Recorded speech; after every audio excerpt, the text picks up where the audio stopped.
Kaya, ano pang hinihintay natin? At mumukbangin na natin to. Hindi ka namamalikmata. Ang trip daw talagang imukbang ni Lord Caritativo. Mga hindi pangkaraniwang putahe. Hindi naman daw nakakalason ang mga minumukbang niya. Yun nga lang, minsan na raw siyang nagkasakit matapos lumantak ng matinik na sea urchin. 3 araw akong nagmaga yung bito. Magang-maga, pati dila ko, magang-maga eh. Kaya payo ng isang eksperto, mukbang with extra caution.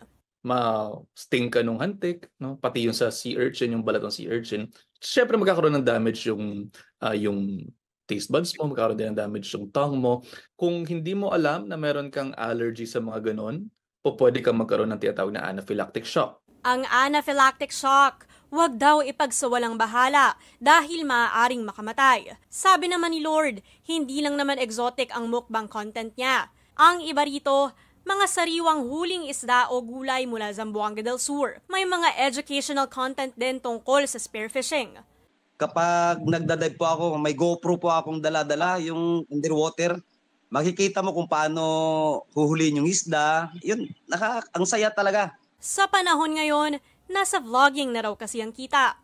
Masakit pero kakayanin para lang sa mga followers natin eh. Kailangan talaga eh. Kailangan kumita talaga eh. Ang mga usual viewers ni Lord, mga adventure seeker daw talaga. Kung anong i-request nila, game siya. Pero sa bawat content, hindi naman siya nagkukulang sa paalala. Dagdag naman ni Doc Dex, health and safety should always be your priority.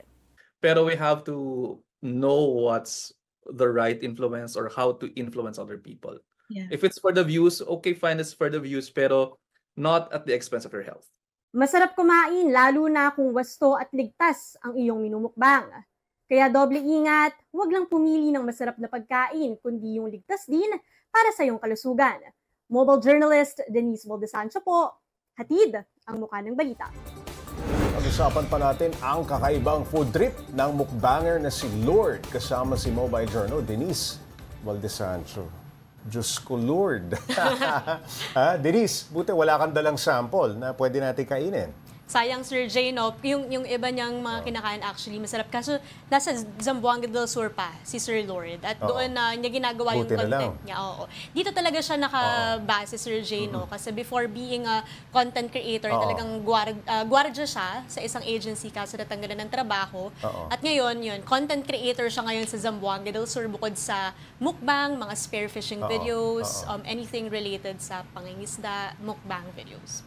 Alright, yung hantik at sea urchin, request ba yan ng mga follower niya o siya lang ang nakaisip na yun naman ang kainin? Kakaiba eh. Sir Jay, maraming nagre-request din. No? Pero mostly, yung content, siya talaga ang nag-iisip. At tinanong ko, Sir Jay, ano ba, saan ka ba pinaka-nahihirapan dito? Sa pag-isip daw kasi ng content, Sir Jay, yun yung pinaka-taxing para sa kanya. Kasi everyday, araw-araw gumagawa si Kuya Lord ng content. At minsan, gusto niya kakaiba? Oo, gusto niya kakaiba. Dahil nga, yun din ang gusto ng viewers eh. Siyempre, may mga iilang bashers, may mga iilang binasasabi, pero mas marami ang hinahanap-hanap na content, yung mga ganitong kakaibang kinakain niya. Yung iba, hilaw na, yung kalamansi, kahit may balat, kinakain niya, mga yung dahon-dahon talaga doon sa kagubatan sa Zamboanga del Sur. At yung iba mga fresh na isda mismo galing sa pangingisda. Yun. Denise, after kainin yung hantik, hindi ba siya nangati? Gaano kadalas na itong gawin? Ayun, syempre, tinanong ko, Sir Jay, actually, bukod sa kung ano yung feeling, tinanong ko kung ano yung lasa. Ano lasa? Yung lasa daw, Sir Jay, napaka-specific. Lasang Bear Brand na medyo maasim.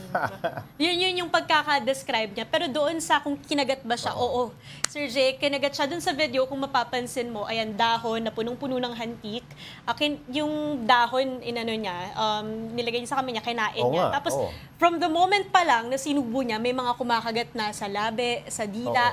After nun, ininuman niya agad ng gamot, Tops J, tapos para daw maiwasan yung reaction. Pero nagkaroon pa rin ng reaction, Tops J. Nako, nabanggit ni Doc Dex na posibleng tamaan ng tinatawag na anaphylactic o phylactic shock sa pagkain ng exotic foods. Yes, gaano ba kadelikado yan?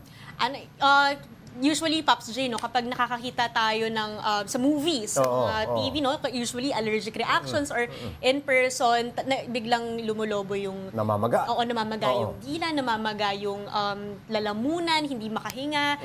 Yun yung anaphylactic shock, yung allergic reaction. So, according to Doc Dex, no, kung hindi mo siya maaagapan, lalo na kung hindi ka aware na allergic ka, yung shock mismo mula dito, maaari kasing maging fatal, makamatay. Nangangati tuloy ako. Yun. Denise, Yun lang. maraming salamat, Mobile Journal, Denise Valdesancho.